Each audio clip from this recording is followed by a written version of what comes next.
Hello and welcome to Veggie Patch Ideas. Today it's all about overwintering these beauties. They are of course chili plants, and did you know that a chili can last for years and years? They're not just a seasonal thing, but it's all about how we overwinter these. So let's go. So first things first, I keep my chili peppers dry pretty much all the time and water them every 2 or 3 days, and that's what I've done throughout the season. And when it comes to overwintering these, we don't want a very wet root ball because we'll just get root rot. So there's the first thing. And then the second thing is we need to harvest any fruit that remains. So we pick the fruit off. Now this plant is now ready to go inside, and I'll probably do 2 or 3 that will be going inside over winter.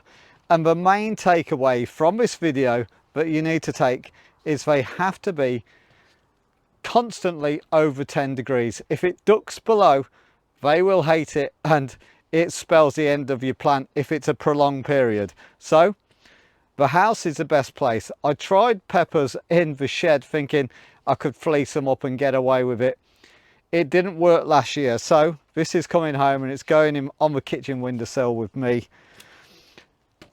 Now you'll start to see buds form on this in March, and then May time you'll start to see side shoots coming off if you know it's been successful. If it starts dropping all its leaves, it means it's not happy. So wherever you put it, if it starts shredding or shedding those leaves, you know you put it in the wrong spot. You need to move it. They do need a good 6 to 12 hours of sunlight a day, even in winter. So keep it warm, keep it well lit, and hopefully you're going to have beautiful overwintered chilies, and they'll come on strong for the next season. And once they are in their final position and getting ready for that winter spell, just give them a water every 2 or 3 weeks, just enough to make it damp, not sodden.